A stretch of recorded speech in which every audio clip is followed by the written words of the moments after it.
하나님 주시는 말씀 같이 보겠습니다. 다니엘 1장 8절과 9절 말씀입니다. 다니엘 1장 8절과 9절 우리 한음성으로 함께 읽겠습니다. 시작. 다니엘은 뜻을 정하여 왕의 음식과 그가 마시는 포도주로 자기를 더럽히지 아니하리라 하고 자기를 더럽히지 아니하도록 환관장에게 구하니 하나님이 다니엘로 하여금 환관장에게 은혜와 긍휼을 얻게 하신지라. 아멘. 자, 이스라엘의 역사의 시작을 우리가 언제로 봐야 될까요? 이스라엘의 역사. 아브라함부터 보는 사람도 있고 시내산에서 하나님과 언약을 맺은 시점부터 보는 사람도 있고 가나안을 정복해서 국가의 모습을 갖춘 때로부터 보는 사람들도 있습니다. 아마 보는 관점에 따라 그렇게 또 다 볼 수 있을 것 같습니다. 자, 그렇다면 이스라엘이 건국된 이후에 이스라엘의 역사 속에서 가장 어두웠던 때는 언제일까요? 가장 치욕스럽고 가장 처절하고 가장 수치스럽고 가장 소망이 없는 절망적인 때는 언제였을까요? 아마 바벨론에 의해서 유다가 멸망을 당한 예루살렘 성전, 예루살렘 성이 다 무너지고 유다가 멸망당한 때가 아닐까 싶습니다. 이때가 이스라엘이 건국된 이래 가장 수치스럽고 가장 치욕스럽고 가장 절망적인 때였을 것 같습니다. 자, 바벨론의 느부갓네살 왕은 유다를 몇 번 침공을 하죠? 4번 침공을 하죠. 맞습니까? 자, 근데 첫 번째 침공을 해서 이 소년들을 포로로 끌려가는데요. 자, 우리가 잘 아는 성경의 인물 중에 누가 1차 침공 때 포로로 끌려갔습니까? 누구죠? 네, 다니엘입니다. 다니엘. 자, 다니엘이 바벨론의 포로로 끌려갔을 때 나이가 몇 살쯤 되었을까요? 한 15살에서 17살 정도로 그렇게 보고 있습니다. 한참 감수성이 예민한 사춘기의 나이에 포로로 끌려간 거죠. 여러분, 이 나이에 전쟁을 경험하고 수많은 사람이 죽는 것을 보았습니다. 부모와 강제로 떨어져서 머나먼 이국으로 끌려가는 거죠. 유학을 가는 것이 아니에요. 모든 것이 낯설었겠죠. 어린 나이에 감당하기에는 이 시대의 무게가 정말 만만치 않았을 것 같습니다. 당시 상황에 대한 기록을 보면 바벨론에는 예루살렘에서 잡혀온 소년들만 있었던 것이 아닙니다. 바벨론이 정복하는 각 나라와 각 지역에서 그 지역의 왕족과 귀족의 똑똑한 자녀들을 데리고 왔습니다. 많은 소년들이 있었습니다. 바벨론을 정복할 때마다 이렇게 데리고 와서 바벨론식 교육을 그 소년들에게 시켜서 다시 그들의 나라로 돌아가서 바벨론식으로 통치하도록 했습니다. 이것이 바벨론의 중요한 통치 전략이었죠. 그래서 잡혀온 소년들에게 바벨론의 언어를 가르치고 법을 가르치고 사상을 가르치고 종교를 가르치고 신화를 가르치고 점성술을 가르치고 점을 치는 법을 가르쳤습니다. 자신들의 문화와 세계관을 주입을 한 것입니다. 자, 다니엘은 예루살렘에서 태어나서 신앙교육을 잘 받았을 겁니다. 유대 가정에서는 지금도 그렇습니다. 12살 때까지 모세 오경을 다 암기를 시키거든요. 다니엘도 이런 교육을 받았겠죠. 받았을 것입니다. 자, 그런데 바벨론에 끌려와서 전혀 다른 이러한 교육을 받게 된 것입니다. 여러분, 이 다니엘이 이런 바벨론의 교육을 받으면서 가장 힘든 부분은 무엇이었을까요? 언어였을까요? 아마 별로 문제가 안 됐을 것 같습니다. 법 괜찮았을 것 같습니다. 자, 바벨론의 종교는 어땠을까요? 자, 성경적 신앙 교육을 받은 다니엘의 입장에서 보면 이 바벨론의 종교는 다 무슨 종교입니까? 우상 종교죠. 100%. 반은 동물 모양, 반은 사람 모양, 별의별 그 형상의 우상을 가진 종교가 아니었겠습니까? 자, 자신이 그동안 배웠던 성경, 하나님의 말씀, 유일하신 하나님이 주신 이 말씀이 금지한 것을 배워야 되죠. 악한 영들, 거짓과 술수, 음란한 신화들을 배워야 되죠. 더군다나 점성술을 배워야 되고 점치는 법을 배워야 합니다. 왜냐하면 왕이 물어보잖아요. 내가 이번 전쟁을 할까 말까 물어보면 즉시 점을 쳐서 답을 해야 됩니다. 그러니까 미래에 대한 예측을 할 수 있어야 되는 거죠. 별의 움직임을 보면서 미래를 예측해야 되고, 그 다음에 살아있는 짐승의 내장을 갈라서 꺼냅니다. 그리고 이때 내장의 색깔, 온기, 모양을 보면서 미래를 예측해야 됩니다. 바벨론 사람들은 인생의 모든 비밀이 별에게 있다고 생각했습니다.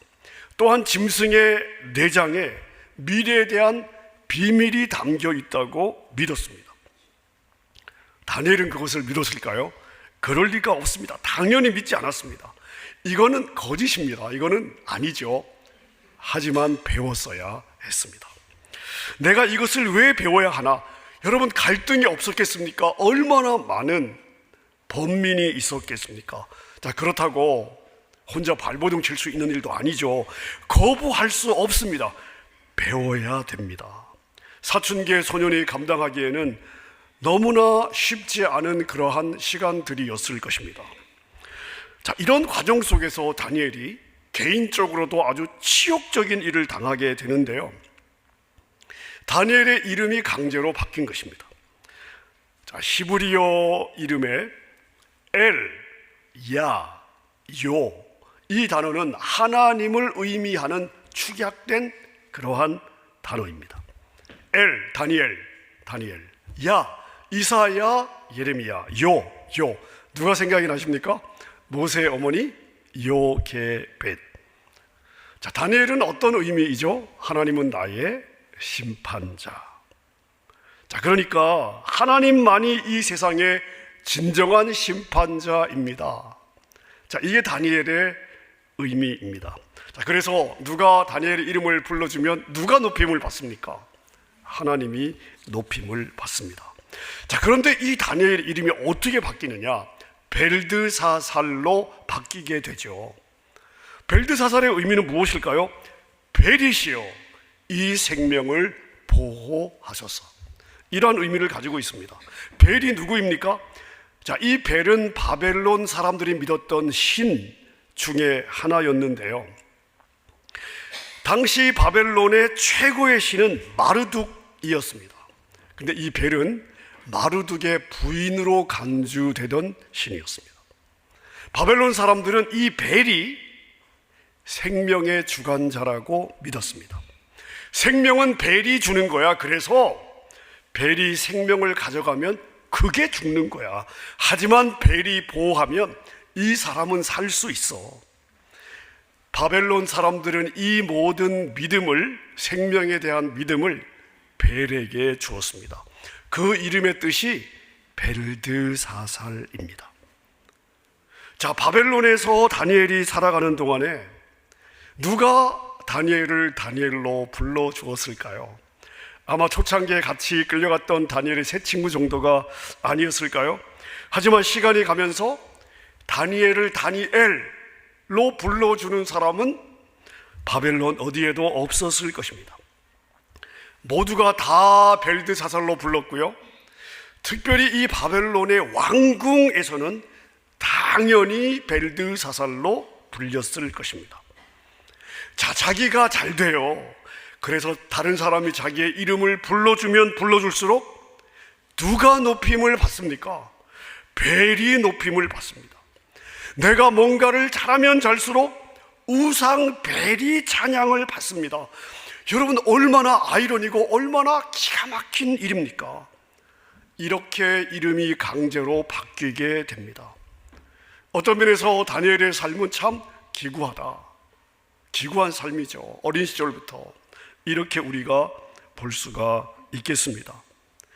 자, 이런 상황 속에서 다니엘은 어떤 삶을 살았을까요? 자, 다니엘서는 그 부분에 관해서 저희들에게 아주 중요한 이야기를 해주고 있습니다. 자, 여러분 다 느부갓네살 왕을 아시죠? 느부갓네살 왕은 이 바벨론을 바벨론 제국으로 만들었던 왕입니다. 유다를 4번 침공했고 완전히 멸망시켰죠. 누구도 이 느부갓네살을 대항하거나 거역하거나 건들 수 없습니다. 가장 넓은 땅을 통치했고 가장 많은 백성을 거느렸고요, 나는 새도 떨어뜨릴 정도의 권세가 그에게 있었습니다. 자, 그랬던 왕이 한순간에 짐승이 되죠. 짐승처럼 소처럼 풀을 뜯어 먹습니다. 땅을 기어다니죠. 침을 흘리죠. 자, 이성이 떠나가고 미친 사람이 됩니다. 자, 성경은 이 장면을 다니엘 4장 33절에서 이렇게 이야기를 하고 있습니다. 바로 그때에 이 일이 나 느부갓네살에게 응함으로 내가 사람에게 쫓겨나 소처럼 풀을 먹으며 몸이 하늘 이슬에 젖고 머리털이 독수리 털과 같이 자랐고 손톱은 새 발톱과 같이 되었더라. 여러분, 이토록 지혜가 뛰어나고 총명이 뛰어나고 전쟁에 능했던 왕이 어떻게 한순간에 이렇게 될 수 있었을까요? 무엇이 그를 이렇게 만들었습니까? 누가 이 위대한 왕을 이렇게 만들었습니까? 자, 다니엘서 4장 바로 앞부분에 보면 힌트가 나와 있습니다. 설명이 나와 있죠. 자, 30절 제가 읽겠습니다. 나 왕이 말하여 이르되 이 큰 바벨론은 내가 능력과 권세로 건설하여 나의 도성으로 삼고 이것으로 나의 위엄의 영광을 나타낸 것이 아니냐. 무슨 말입니까? 이 위대한 바벨론 제국을 내가 세웠다는 것입니다. 나의 위엄과 나의 영광을 봐라. 이 바벨론을 봐라. 나의 능력과 나의 영광이 아니냐.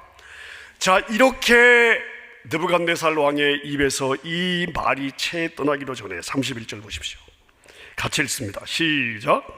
이 말이 아직도 나 왕의 입에 있을 때에 하늘에서 소리가 내려 이르되 느부갓네살 왕아, 내게 말하노니 나라의 왕위가 내게서 떠났느니라. 여러분, 위대한 권력자를 짐승처럼 미치광이로 만든 것이 물리적인 힘이 아니에요. 군대의 힘이 아닙니다. 5분 메시지 10분 연설이 아닙니다. 이 모든 것이 나의 능력이다, 내 힘이다, 내 영광이 얼마나 대단하냐라고 느부갓네살 왕이 말하자 그 말이 채 끝나기도 전에 하나님의 말씀 한마디가 선포되었습니다. 그냥 하나님의 말씀 한마디였습니다. 너의 왕권이 너에게서 떠나갔다. 여러분, 하나님이 다니엘을 통해서 말씀하고자 하는 것이 무엇입니까? 너의 힘으로 이루었다고 느부갓네살, 너 까불지 마라. 이 모든 것은 내가 너에게 잠시 맡겼을 뿐이야. 진정한 왕은 나야. 아멘입니까?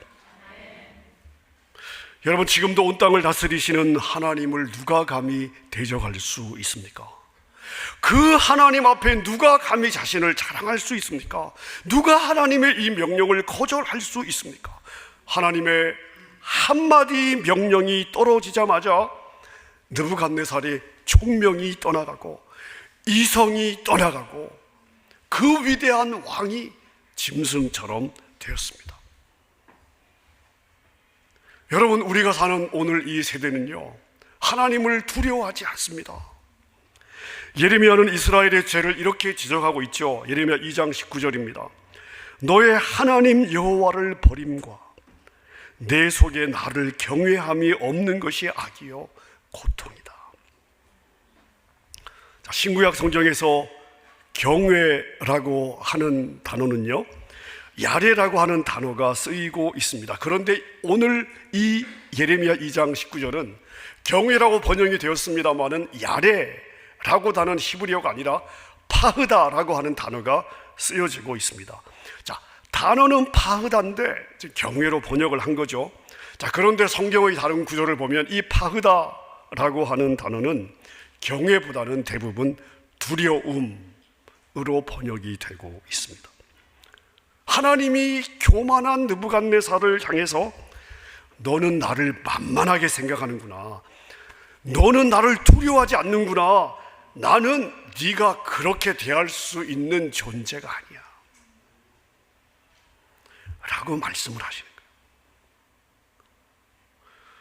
여러분, 우리가 가인의 삶을 살지 않도록 유의해야 됩니다. 오늘 우리가 이렇게 하나님을 예배하고 있습니다마는 여러분, 우리의 예배가 가인의 제사가 되면 안 돼요. 하나님을 그냥 막 대할 수 있는, 내가 편안하게 대할 수 있는 친구 대하듯이 그렇게 가볍게 대할 수 있는 분이 아닙니다. 여러분, 하나님은 그런 분이 아니세요. 당시 사람들의 눈에 느부갓네살은 절대 권력자요, 모든 사람이 굴복하는 모든 것을 가진 사람이었습니다마는, 그러나 모든 사람이 굴복하는 이 천하의 느부갓네살 왕을 단 한마디 말로 짐승으로 만들 수 있는 권세를 가지신 분, 저와 여러분들의 하나님이신 줄로 믿습니다. 여러분, 그렇다면 반대도 가능하지 않겠습니까? 하나님의 말씀 한마디면 모든 것이 가능하지 않겠습니까? 많은 말이 필요한 게 아니죠. 살아계신 하나님의 말씀이 떨어지는 순간 모든 것이 정리가 되고, 하나님의 말씀이 안 돼 하면 안 되는 것이죠. 다니엘서는 전체 12장으로 되어 있는데, 이 짧은 12장 안에 많은 이야기, 여러 사건, 그리고 환상과 계시들이 담겨져 있습니다. 그 중에 제가 참 좋아하는 한 절이 있습니다. 다니엘을 묵상할 때마다, 다니엘의 삶을 묵상할 때마다 제가 참 좋아하는 한 절이 있습니다. 그게 다니엘 2장 46절입니다. 제가 읽겠습니다. 이에 느부갓네살 왕이 엎드려 다니엘에게 절하고 병하여 예물과 향품을 그에게 주게 하니라. 여러분, 이 말씀이 이해가 되십니까? 그림이 그려지십니까? 여러분, 저는요, 그림이 그려지지 않습니다. 이 상황이 어떻게 가능하냐? 저는요, 성경이 기록을 하고 있으니까 사실일 겁니다. 자, 그런데 저는 이 상황이 사실은 그림이 잘 그려지지는 않습니다. 여러분, 이 위대한 느부갓네살 왕이 나라가 멸망해서 끌려온 포로 어린 소년 앞에 무릎을 꿇고 절을 하고 있습니다. 어떤 나라도, 어떤 왕도, 어떤 상황도, 어떤 무력도, 어떤 무기도, 어떤 물리적인 힘도 느부갓네살 왕의 무릎을 꿇게 한 적이 없습니다. 그 왕이 스스로 포로로 끌려온 어린 청년 앞에 무릎을 꿇고 절을 하고 있습니다. 어떻게 이것이 가능했을까요? 자, 우리가 4장을 보면 느부갓네살 왕의 이성이 다시 돌아왔을 때에 느부갓네살 왕이 고백한 고백이 실려 있습니다. 자, 34절부터 한번 보겠습니다. 그 기한이 참에, 이성이 떠나갔던 그 기한이 참에 나 느부갓네살이 하늘을 우러러 보았더니 내 총명이 다시 내게로 돌아온지라. 이에 내가 지극히 높으신 이에게 감사하며 영생하시는 이를 찬양하고 경배하였나니 그 권세는 영원한 권세요 그 나라는 대대에 이르리로다. 땅의 모든 사람들을 없는 것 같이 여기시며 하늘의 군대에게든지 땅의 사람에게든지 그는 자기 뜻대로 행하시나니 그의 손을 금하든지 혹시 이르기를 내가 무엇을 하느냐고 할 자가 아무도 없도다. 37절을 보십시오. 그러므로 지금 나 느부갓네살은 하늘의 왕을 찬양하며 칭송하며 경배하노니 그의 일이 다 진실하고 그의 행하심이 의로우심으로 교만하게 행하는 자를 그가 능히 낮추심이라. 자, 느부갓네살 왕은 다니엘의 무엇을 보고 그 다니엘 앞에 무릎을 꿇고 절을 하였을까요? 어느 누구에게도 없는 한가지가 다니엘에게 있는 것을 본 거예요. 어느 누구도 갖지 못한 한가지를 이 어린 소년 다니엘이 가지고 있음을 본 것입니다. 무엇입니까? 절대 주권자 하나님의 임재가 이 소년과 함께 하는구나. 절대 주권자 하나님의 손이 이 어린 소년과 함께 하는구나. 여러분, 이 일을 통해 포로 소년 다니엘은 절대 권력자였던 느부갓네살 왕이 무릎을 꿇는 존귀한 사람이 되죠. 자, 도대체 무엇이 다니엘의 신분을 이렇게 바꾸었습니까? 무엇이 다니엘이 왕이 무릎을 꿇는 이러한 존귀한 삶이 되게 했을까요? 자, 그게 오늘 다니엘 1장 8절에 답이 있습니다. 우리 같이 한번 읽어볼까요? 시작. 다니엘은 뜻을 정하여 왕의 음식과 그가 마시는 포도주로 자기를 더럽히지 아니하리라 하고 자기를 더럽히지 아니하도록 환관장에게 구하니. 여러분, 우리가 포로로 끌려온 다니엘의 상황을 저희가 짧게 묵상을 했습니다. 포로로 끌려온 다니엘에게 자기가 뭔가 할 수 있는 일이 있었을까요? 다니엘이 선택할 수 있는 뭔가가 있었을까요? 아무것도 없었을 것입니다. 언어와 문화, 사상 배우는 거 쉽지 않았겠지만 자신이 결코 원하지 않는, 받아들일 수 없는 마음으로 용납할 수 없는 종교와 점성술과 점치는 것들을 배우는 것은 너무나 다니엘의 마음을 어렵게 했을 것입니다. 자신의 이름이 바뀌는 것 견딜 수 없었을 것입니다. 그러나 거절할 수 없었습니다. 거부할 수 없었습니다. 다니엘에게는요, 선택의 여지가 없었습니다. 포로로 끌려온 어린 다니엘이 자신이 자신의 뜻으로 자신의 주장을 내세울 수 있는 것이 아무것도 없었습니다. 하지만 다니엘이 할 수 있는 거 하나 있었습니다. 자신의 마음을 정하는 거예요. 자신의 마음. 이건 누구도 건들 수 없습니다. 내 뜻을 정하는 건 이건 누구도 건들 수 없습니다. 내가 마음을 정하는 것은 누구도 건들 수 없습니다. 여러분, 여기서 다니엘이 뜻을 정하여, 이 뜻을 정하다라고 하는 말은 마음을 정하다, 마음을 두다 하는 그러한 의미인데요, 다니엘은 자신의 마음을 하나님 앞에 두기로 결정한 거예요.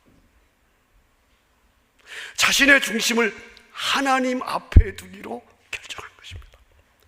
내가 비록 몸은 바벨론에 있다 할지라도 내 정신은 바벨론에 속하지 않을 것이다. 내가 비록 몸은 이 바벨론에 살고 있지만 나는 결코 바벨론의 가치로는 살지 않을 것이다. 나는 결코 바벨론의 세계관을 따라가지 않을 것이다. 나는 결코 바벨론의 음란으로 살지 않을 것이다. 여러분, 다니엘은요, 몸은 비록 바벨론에 있었습니다. 모든 환경과 교육은 바벨론이었지만 자신의 마음을 하나님 앞에 두기로, 자신은 바벨론의 삶의 방식대로 살지 않기로 하나님 앞에 자기의 마음을 둔 거예요. 오늘 누가 다니엘처럼 자신의 마음을 하나님 앞에 두시겠습니까? 여러분, 우리가 살고 있는 이 시대는 바벨론과 너무나 흡사하죠. 우리를 유혹하는 것이 얼마나 많습니까? 조금만 타협하면요, 편안하게 살 수 있다는 속삭임이 여러분 우리 귀를 울리지 않습니까? 하지만 하나님이 찾으시는 한 사람은 비록 두 발은 이 땅 가운데 살아가고 있고 이 세대의 문화 한가운데서 삶을 살고 있지만, 그러나 이 땅에 속하지 않기로 자신의 마음을 하나님 앞에 두는 사람, 하나님의 말씀을 삶의 기준으로 삼는 사람, 비록 나의 삶의 방식이 주변 사람들을 불편하게 한다 할지라도 타협하지 아니하고 내가 하나님 앞에서 내 마음을 두고 살기로 결단한 사람, 여러분, 하나님이 찾으시는 한 사람입니다. 하나님의 나라는 탁월한 사람에 의해 세워지는 것이 아니고요, 이 세상과 다르게 살기로 결단한 한 사람에 의해서 하나님의 나라가 세워지는 줄로 믿습니다. 오늘 누가 여러분의 뜻을 하나님 앞에 두시겠습니까? 타협하면 더 많은 것이 주어지고 더 많은 돈을 벌 수 있고 저 사람보다 더 빨리 갈 수 있다 할지라도 여러분, 우리는 속아서는 안 되는 거죠. 다니엘이 자신의 마음을 하나님 앞에 두기로 결정했을 때 하나님이 다니엘을 어떻게 하시죠? 다니엘서 1장 9절을 보십시오.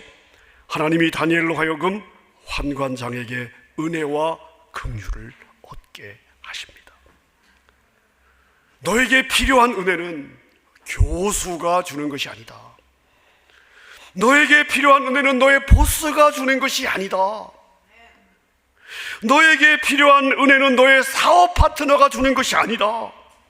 너의 미래는 지금 너의 목줄을 쥐고 있는 것 같은 그 사람이 정하는 것이 아니다.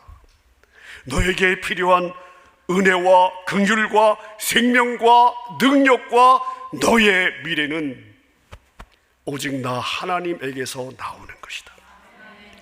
오늘 누가 이 하나님께 무릎을 꿇으시겠습니까?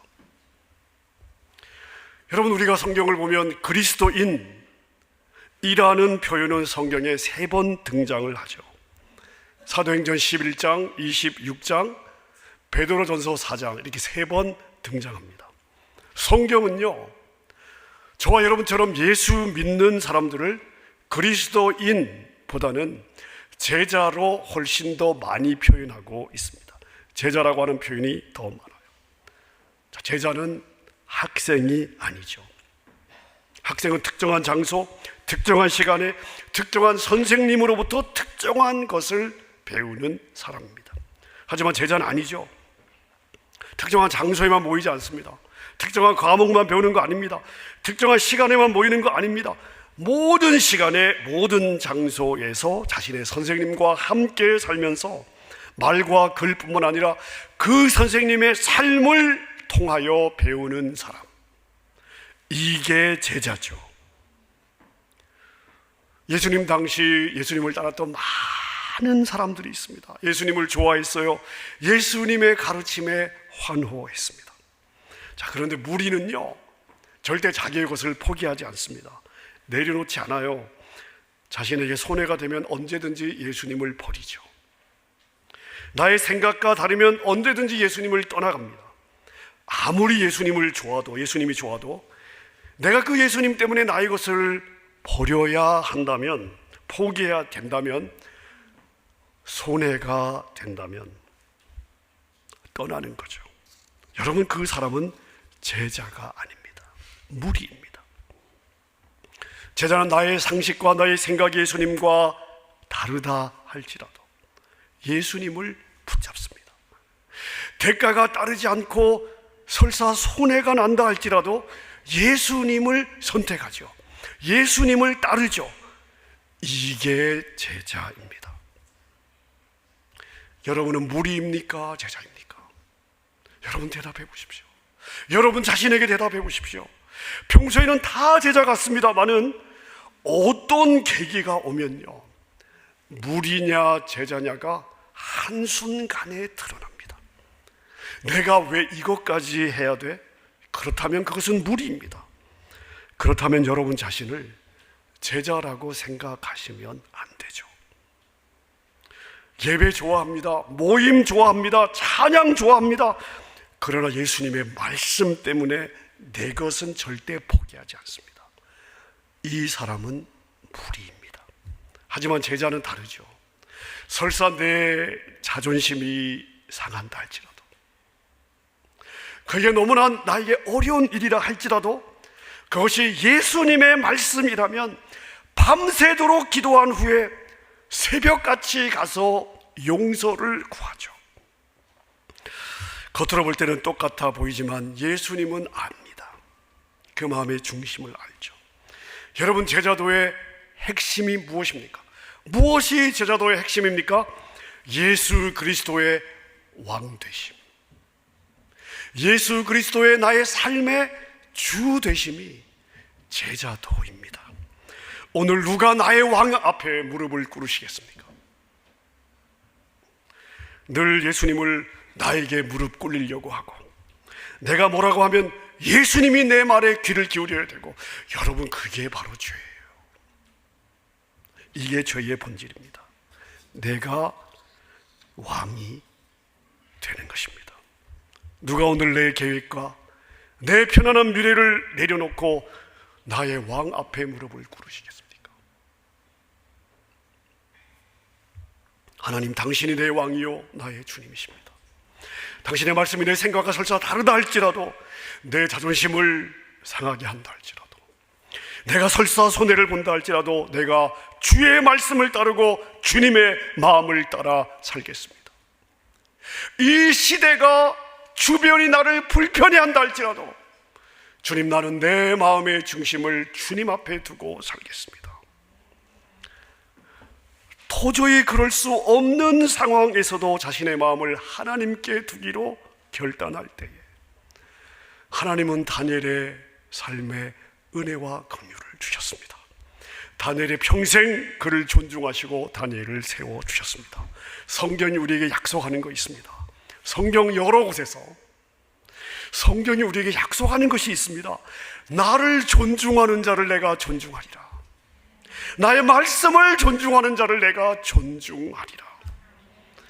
믿음으로 살기가 쉽지가 않고 타협하지 않으면 나만 손해볼 것 같은 문화 가운데 우리가 살아가고 있습니다.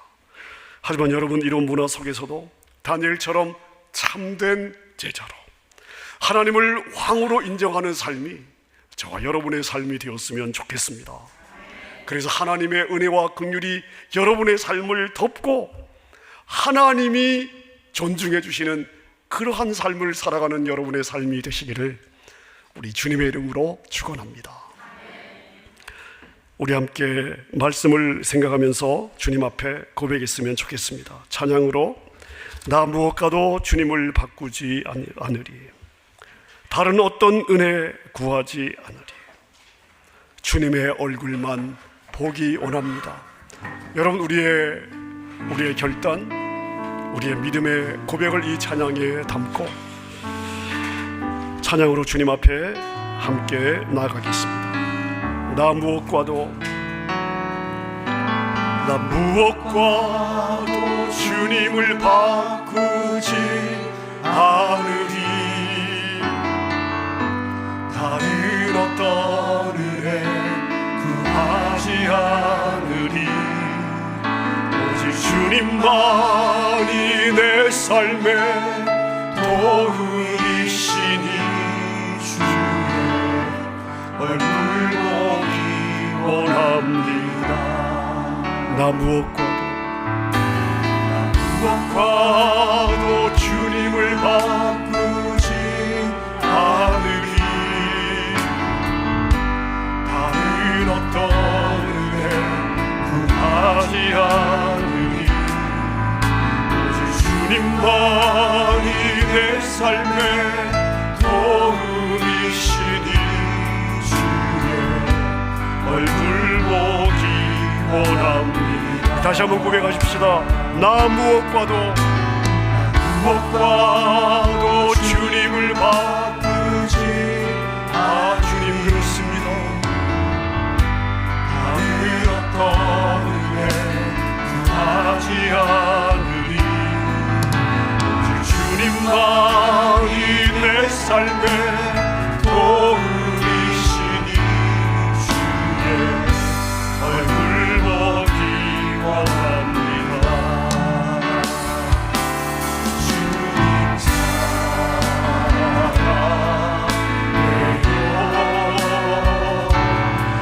온 마음과 정성 다해 하나님의 진실한 자녀를 기원합니다. 주님 사랑합니다. 주님 사랑해요.